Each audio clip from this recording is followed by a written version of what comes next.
सो AIA PGET के लिए हम लोग मटेरिया मेडिका से एक एक मेडिसिन धीरे धीरे करके कवर करेंगे, ठीक है।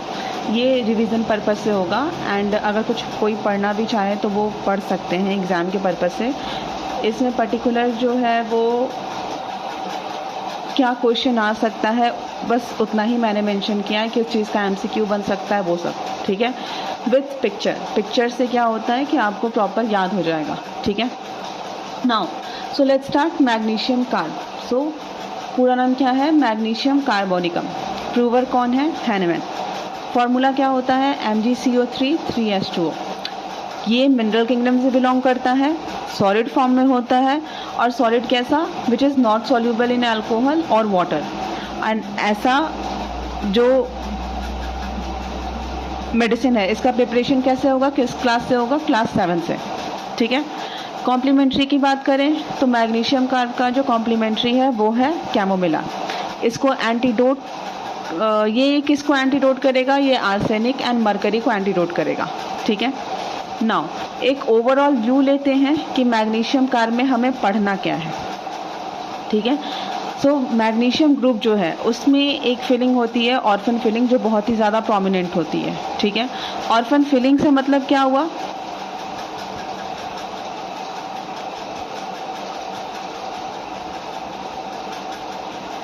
ऑर्फन फीलिंग से मतलब क्या हुआ? या तो ऑर्फन चाइल्ड है या तो नेग्लेक्टेड चाइल्ड है, ठीक है। यानी वैसा बच्चा जिसको शुरू से ही बचपन से ही ना प्यार ना केयर कुछ भी नहीं मिला, ठीक है। जिसके कारण से क्या होता है कि वो कुछ चाहता भी नहीं है, ना वो किसी चीज़ के लिए ज़्यादा कंप्लेन करता है, ठीक है। मतलब एक तरह से बैलेंस पर्सन होता है, ना ही ज़्यादा बहुत ज़्यादा एम्बिशियस होगा, बहुत ज़्यादा पर्टिकुलर नहीं होगा चॉइसेस को लेकर। जो भी आप प्रोवाइड कर दोगे, ठीक है, उसके लिए तो हैंड टू माउथ वाला चीज़ है ना, मिल जाए तो अच्छा, ना मिले तो फिर भी ठीक है, ठीक है। सो बैलेंस पर्सन है, बहुत ज़्यादा एम्बिशियस नहीं है, पर्टिकुलर नहीं है अपनी चॉइसेस को लेकर। सेकेंड पॉइंट क्या आता है मैग्नीशियम कार्ब में? ये चिल्ड्रन के लिए काफ़ी अच्छी रेमेडी है। थर्ड पॉइंट, न्यूरैल्जिया इसमें बहुत ज़्यादा है। टूथेक इसमें हम लोग को देखने को मिलेगा। GIT सिम्टम्स में आए तो इसमें आपको डायरिया देखने को मिलेगा। डायरिया का बहुत ही इंपॉर्टेंट सिम्टम है इसमें। नेक्स्ट, इसमें मेंसेस जो है वो डिस्टर्ब मिलेगा, ठीक है। उसका फ्लो का पैटर्न क्या है उस हिसाब से हमें ध्यान में रखना है, ठीक है। तो नाउ लेट्स स्टार्ट करते हैं। सबसे पहला पॉइंट जो हम लोग हमेशा पढ़ते हैं that is constitution.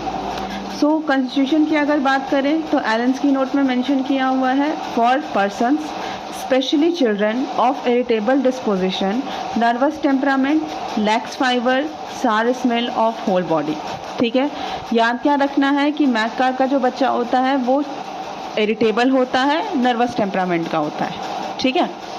Nervous temperament और इरिटेबल बच्चा से हमारे दिमाग में एक और मेडिसिन आती है दैट इज़ कैमोमिला, ठीक है। क्योंकि मैक कार्ब के लिए याद रखना है हमें, तो हमें इसमें 3 चीज़ें याद रखनी होंगी कि बच्चा जो इरिटेबल है, नर्वस टेम्परामेंट का है, सार स्मेल, बॉडी से बहुत खट्टा बदबूदार बदबू आता है, ठीक है। एंड मसल्स जो होते हैं, फाइबर्स जो होते हैं वो काफ़ी लैक्स होते हैं। लैक्स फाइबर का मतलब जो कि प्रॉपर डेवलप नहीं हो पाया है, ठीक है। पिक्चर से क्लियर है आपको?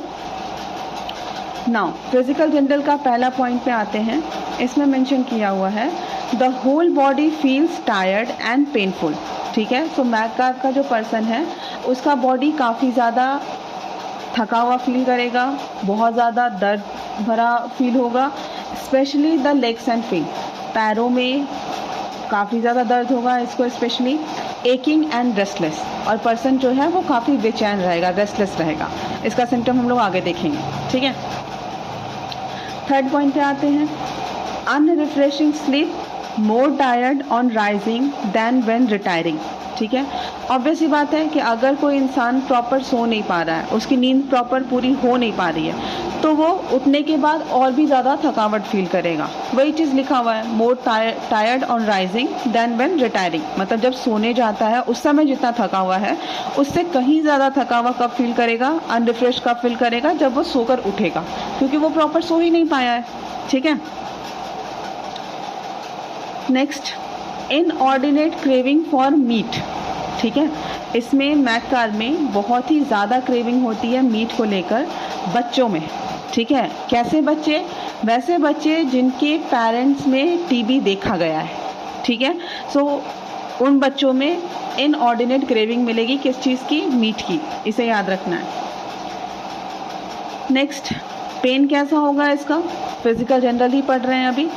पेन इसका न्यूरैल्जिक पेन होगा, लाइटनिंग लाइक होगा, एग्रावेशन लेफ्ट साइड से होगा, एग्रावेशन रेस्ट में होगा, रिपोज मतलब rest, and must get up and walk. ठीक है, लाइन अगर पढ़े तो pains neuralgic, lightning like, aggravation left side, insupportable during repose, must get up and walk. ठीक है, सो अगर ये रेस्ट में है तब इसका प्रॉब्लम बढ़ जाएगा, लेफ्ट साइड पे अगर लाई डाउन कर रहा है तो उसका प्रॉब्लम बढ़ जाएगा। ठीक है, तो इसको उठ के चलना ही पड़ेगा। ऐसा सिम्टम हमें रस्टक्स में देखने को मिलता है। ठीक है, उससे ये क्लियर हो गया। Next symptom, pain on vertex as if hair were pulled. Head के सिम्टम्स की बात कर रहे हैं। ठीक है, सो वर्टेक्स पर ऐसा पेन होता है जैसा लगता है कि कोई वहाँ के बाल को खींच रहा है, वैसा इसको पेन होगा। ब्रैकेट में आपका काली नाइट्रिकम एंड फॉस्फोरस दिया हुआ है। नेक्स्ट सिम्टम जो है वो आपको एलेंस में नहीं मिलेगा। Itching of scalp, aggravation, damp weather. ठीक है, स्कैल्प में इसको इचिंग होता है। एग्रावेट कब होगा, बढ़ेगा कब? जब डैम्प वेदर होगा तब। ठीक है, नेक्स्ट सिम्टम, फेस की अगर बात करें, so affection of the antrum of Highmore. ये भी एलेंस की नोट में नहीं है पर इम्पॉर्टेंट सिम्टम है। ठीक है, एंट्रम ऑफ हाई मोड जो हो गया वो ओल्ड एनाटॉमिकल नाम है मैक्सिलरी साइनस का। ठीक है, so affection of the antrum of Highmore, अगर प्रॉब्लम हो रहा है मैक्सिलरी साइनस में किसी कारण से तो उस केस में हम लोग मैक कार्ड दे सकते हैं। नेक्स्ट चीज, swelling of malar bone with pulsating pain, aggravation exposure to cold wind. ठीक है, कंडीशन क्या है कि अगर जाइगोमेटिक बोन, मैलर बोन में अगर स्वेलिंग हो रहा है, साथ में पेन कैसा है? पल्सेटिंग। एग्रावेशन कब होगा? अगर कोल्ड विंड से उसका एक्सपोजर हो जाए, तो उस केस में हम मैक कार्ड दे सकते हैं। नेक्स्ट थिंग, बहुत इंपॉर्टेंट सिम्टम है, टूथ एक during pregnancy, aggravation at night. Mouth का सिम्टम है, प्रेगनेंसी में अगर टूथ एक हो रहा है, स्पेशली रात में बढ़ जाता हो, उस केस में हम लोग मैक कार्ड दे सकते हैं। नेक्स्ट सिम्टम माउथ का, elements from cutting wisdom teeth. अगर जो विजडम टिथ है वो कट हो जा रहा है किसी कारण से, उसके कारण से अगर प्रॉब्लम हो, उस केस में हम लोग मैक कार्ड दे सकते हैं। ब्रैकेट में एक मेडिसिन लिखा हुआ है चिरैंथस, ये काफ़ी इंपॉर्टेंट है, इसको ध्यान रखना।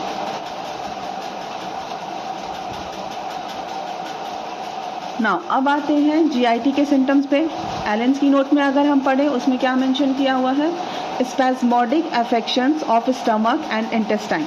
ठीक है, सो स्टमक एंड इंटेस्टाइन का इशू होगा, प्रॉब्लम होगा। Increase secretion from mucus membrane, और म्यूकस मेम्ब्रेन का सिक्रेशन काफ़ी ज़्यादा इंक्रीज हो जाता है। ठीक है, heartburn, sour belching, eructation, taste and vomiting of pregnancy. So pregnancy के केस में कंडीशन क्या हो रहा है? एसिडिटी हो रही है, सीधा सीधी बात। ठीक है, खट्टा डकार आएगा, टेस्ट जो है वो खट्टा होगा, और वॉमिट होना प्रेगनेंसी में, साथ में हार्ट बर्न होना।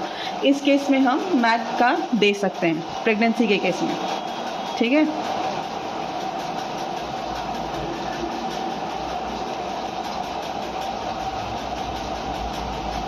पिक्चर से ये क्लियर हो रहा है। नाउ डायरिया, डायरिया इसका काफ़ी ज़्यादा इम्पॉर्टेंट है। इसमें लिखा हुआ है diarrhoea preceded by cutting, doubling up, colic.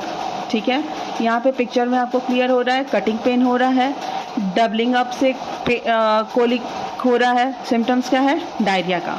ठीक है, इम्पॉर्टेंट क्या है? अकर्स रेगुलरली एवरी 3 वीक, हर तीसरे वीक में इसको डायरिया का प्रॉब्लम होता है। ठीक है, नाउ स्टूल का कैरेक्टर का बात करें, स्टूल कैसा मिलेगा? Green, frothy, like scum on a frog pond. ठीक है, ये ज़्यादा बेटर आपको क्लियर होगा पिक्चर से। ठीक है, सो स्टूल कैसा है? ग्रीन है, फ्रॉदी है, और like scum on a frog pond. ठीक है, next thing, white tallow like masses are found floating in the stool. Stool में क्या दिख रहा है? White tallow like masses. ये बहुत इंपॉर्टेंट है, इसको ध्यान रखना। नेक्स्ट थिंग, इसमें मिल्क का इंटॉलरेंस देखने को मिलेगा। The milk passes undigested in nursing children. छोटा बच्चा जो मिल्क पीना चाहिए वो जैसे ही मिल्क लेता है वो तुरंत ही उसे मतलब अनडाइजेस्ट होकर ही वो पास हो जाता है, ठीक है, पचेगा नहीं बच्चे को। Next thing, when crude magnesia has been taken to sweeten the stomach, if the symptoms correspond, the potentized remedy will often relieve. So condition क्या है? एसिडिटी का इसमें सिम्टम्स मेंशन था, हार्ट बर्न का सिम्टम्स मेंशन था, ठीक है। Condition क्या होगा? अगर एसिडिटी होती है उस केस में अगर हम क्रूड मैग्नीशिया दें तो वो उसको न्यूट्रलाइज कर देगा। वही लिखा हुआ है, स्वीटन द स्टमक, ठीक है। Now very important symptom, female reproductive system का बात करें तो इसमें कंडीशन क्या होता है? Menses preceded by sore throat, ठीक है। पीरियड जब भी स्टार्ट होगा वो गले में सोर थ्रोट के साथ, मतलब गले में प्रॉब्लम के साथ, इरिटेशन के साथ स्टार्ट होगा, ठीक है। ब्रैकेट में है लैक कैनाइनम, इसको याद रखना है। Next thing, labour like pain, cutting colic, back ache, weakness, chilliness, ठीक है। याद क्या रखना है?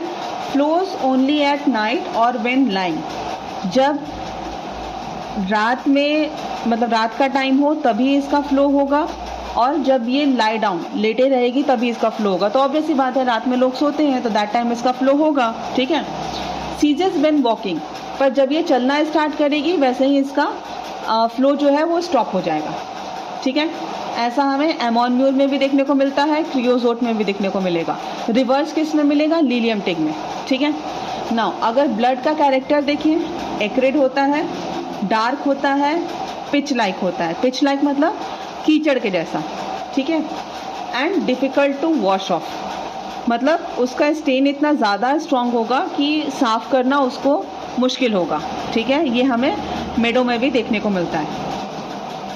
नाउ ओवरऑल जनरल एमेल्योरेशन की बात करें तो सिर्फ वार्म एयर करके मेंशन किया हुआ है, एमेल्योरेशन फ्रॉम वार्म एयर। लेकिन अगर वार्मथ ऑफ बेड की बात करें तो फिर इसको एग्रावेशन होता है, ठीक है।